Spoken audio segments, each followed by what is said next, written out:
নমস্কার বন্ধুরা, আমি চলে এসেছি নতুন একটি ভিডিও নিয়ে। অনেক দিন আমি লং ভিডিও ছাড়ি না, লং ভিডিও দেওয়া হয় না, কারণ বেশিরভাগ সময় শর্ট ভিডিওই দেওয়া হয়।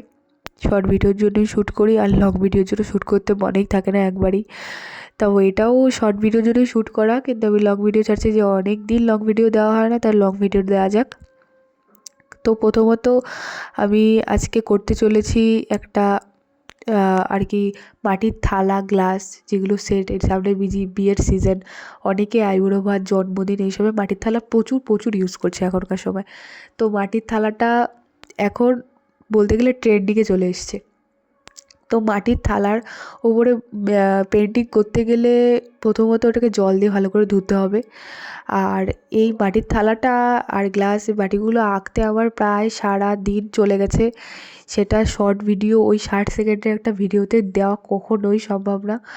তাও আমি শর্ট ভিডিও দিয়েছি, তোমরা চাইলে শর্টটাও দেখতে পারো, লংটাও দেখতে পারো। লং ভিডিওটা দেওয়া আর কি প্রপারভাবে পুরোটা দেখানোর জন্য। তো যেটা বলছিলাম, প্রথমে ধুয়ে নিতে হবে ভালোভাবে, তারপরে রোদে শুকিয়ে নিতে হবে যাতে জল ভাবটা না থাকে। তারপর বেস কালার করতে হবে একটা, যেহেতু আমি ডিপ কালার দিয়েছি, তো আমি আর কোনো হোয়াইট কালার দিইনি প্রথমে বেস কালার হিসাবে। আর কোনো লাইট কালার করলে অবভিয়াসলি তোমরা আগে হোয়াইট কালার দিয়ে সেটাকে শুকিয়ে তারপরে সেই লাইট কালারটা দিতে হবে। তো আমি এই ডিপ কালারটা দিয়ে পুরো প্রপারভাবে সব থালা, গ্লাস সব আগে কালার করে নিয়ে শুকিয়ে নিয়েছি। তারপরে আমি কলকা ডিজাইনটা করছি চারিধার দিয়ে।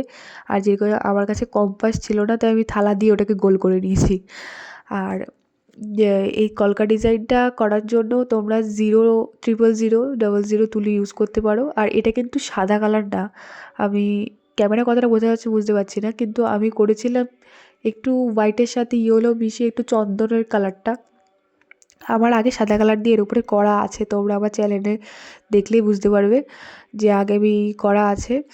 তো ওটার চারিধার দিয়ে ওই কলকা ডিজাইনটা দিয়েছি। তারপরে গ্লাস, বাটি এক এক করে রং করছি আর কি কলকা ডিজাইন করছি।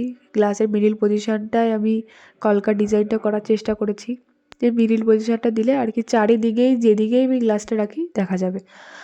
তো কলকা ডিজাইনটা মাঝ বরাবর করেছি। আর যেই কলকাটা ছিল ওখানে সেরকম টাইপেরই আর কি করার চেষ্টা করেছি। আজকে আমার কথা বলতে খুবই কষ্ট হচ্ছে, আমার শরীরটা খুবই খারাপ, তোমরা একটু অ্যাডজাস্ট করে নিও। আর তারপরে এই গ্লাসটা রং করা হয়ে গেলে আমি এক এক করে যেই বাটিগুলো, ওই বাটিগুলোর মিডিল পজিশন বরাবর কলকা ডিজাইন করে নিচ্ছি। তোমরা পরে দেখতে পাবে মাঝখানে আমি যে থালার ডিজাইনটা করেছিলাম সেই ডিজাইনটা আমি আবার এই বাটির মাঝখানে করার চেষ্টা করেছি। আর বহুদিন আমি কোনো লং ভিডিও ছাড়ি না, তো লংয়ের ভয়েসটা দিতে একটু অসুবিধা হচ্ছে। আমি কিন্তু ভয়েস সেরকম বেশি দিই না আর কি। ভয়েস দিতে আমি এখনও সেরকমভাবে অভ্যস্তই হইনি। ভুল ত্রুটি হলে একটু ক্ষমা করে দেবেন, আর আমার পাশে এভাবে থাকবেন আর আমাকে সাপোর্ট করে যাবেন। আর লাস্ট ফিনিশিংটা এটা এসছে।